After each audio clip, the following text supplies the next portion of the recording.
है फ्रेंड्स, सभी कैसे हो? होप सो सभी अच्छे से होंगे। तो फ्रेंड्स, मैं गांव से वापस जा रही थी कोलकाता, और ये मैं कोलकाता पहुंच गई। तो welcome to my channel Indu Pandey blogs में आपका फिर से स्वागत है। तो यहाँ पे बच्चे लोग हो रहे थे परेशान, क्योंकि गांव में इनको मिलती है काफ़ी जगह, काफ़ी लोग, और वहाँ का वातावरण यहाँ का वातावरण में काफ़ी फ़र्क है। तो वो लोग को मन नहीं लग रहा था, मुझे भी नहीं लग रहा था। तो हम लोगों ने प्लान किया कि हम लोग यहाँ गंगा घाट है ना, गंगा घाट पे जाएंगे और थोड़ा बहुत टाइम वहाँ पे स्पेंड करेंगे। तो हम लोग चारों मिलके यहाँ के जो गंगा घाट है वहाँ पे जाने के लिए रेडी हो गए। और ये देखो, मैं चिक्की रानी सबसे ज़्यादा रेडी यही रहती है। और यहाँ पे हम पहुँच गए गंगा घाट। पता है, जब बच्चे आइसक्रीम खाते हैं ना, तो माँ ज़्यादातर आइसक्रीम नहीं लेती है, क्योंकि वो जानती है कि थोड़ा थोड़ा करके वो अपने बच्चों से थोड़ी थोड़ी आइसक्रीम खा ही लेगी। और मैं जब इन लोगों को खाते देख रही थी ना, तो मुझे बड़ा मन कर रहा था कि मैं भी खाऊं, लेकिन मुझे थोड़ी सी आइसक्रीम से एलर्जी है। जुकाम हो जाता है, मुझे बहुत जल्दी से हो जाता है। तो लेकिन फिर भी मैं उनसे बोल रही थी, मेरे से भी शेयर करो थोड़ा। चिक्की है, वो शेयर कर लेती है, पर अद्विक बिल्कुल शेयर नहीं करना चाहता है।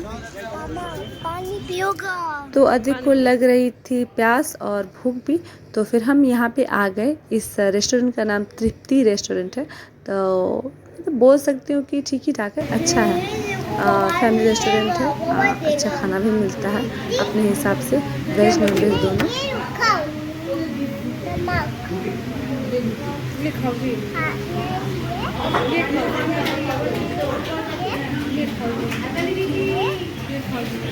इधर हाय करो मेरे कैमरा की तरफ, कैमरा से हाय करो।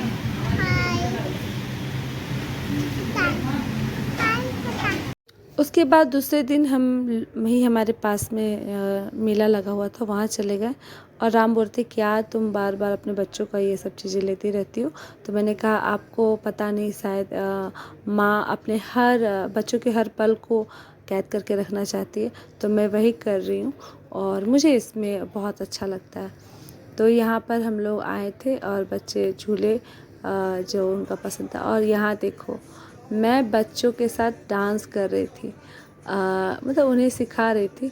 आद्विक ना बिल्कुल नॉन डांसर है, इसको बिल्कुल डांस नहीं आता, फिर भी वो बेचारा कोशिश करता है। पर मेरी चिक्की अच्छी डांसर है, वो डांस करेगी।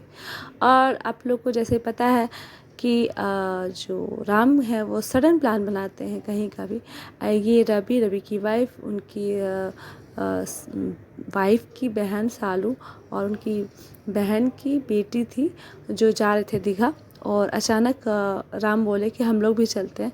ये प्लान बिल्कुल सडन बना था। तो मेरे क्या मैं बताऊं, फिर हम लोग यहाँ पे देखिए, मैं दीघा पहुँच गई थी। मैं बिल्कुल मतलब एक होता है ना, मैं जान रही हूँ कि मुझे जाना है, लेकिन मैं ऐसा कुछ था ही नहीं। मैं रात में नहीं जा रही थी, सुबह हम लोग चले आए। फिर यहाँ देखो, हम लोग शाम को आए।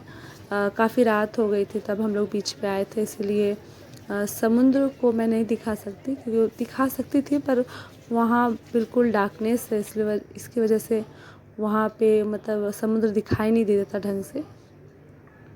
उसके बाद यहाँ पे सभी आइसक्रीम खा रहे थे, और मैं चाय पी रही थी, क्योंकि चाय कभी नहीं छूटनी चाहिए। और ये यहाँ पे गर्मी बहुत ज़्यादा हो रही थी, बहुत ज़्यादा।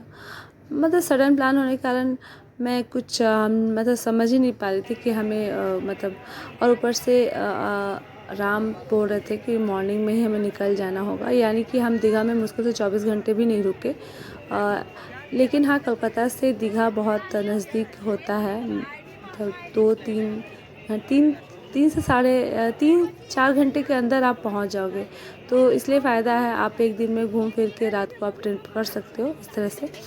तो और ये देखो, चिक्की के सेकंड मम्मी पापा, मैं यही बोलती हूँ, क्योंकि चिक्की को इन दोनों से बड़ा लगाव है, और ये दोनों भी चिक्की का बड़ा केयर करते हैं एकदम से। और चिक्की भी बहुत इनके साथ मतलब मिल जाती है। इसके बाद यहाँ से हमने वापस अपना होटल हम लोग चले आए। यही था हमारा होटल जहाँ हम रुके हुए थे। उसके बाद यहाँ पे चिक्की देखो फ़ोन अटेंड कर रही है। मैं क्या बोलूँ, वो इतनी स्मार्टनेस दिखाती है।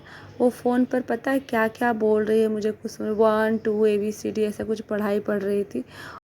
फ्रेंड्स इस बार इसके बाद जब भी मैं दीघा आऊँगी तो आपको बहुत अच्छे से मैं सब कुछ दिखाऊँगी। तब तक के लिए आप अपना ख्याल रखें और अच्छे से रहें।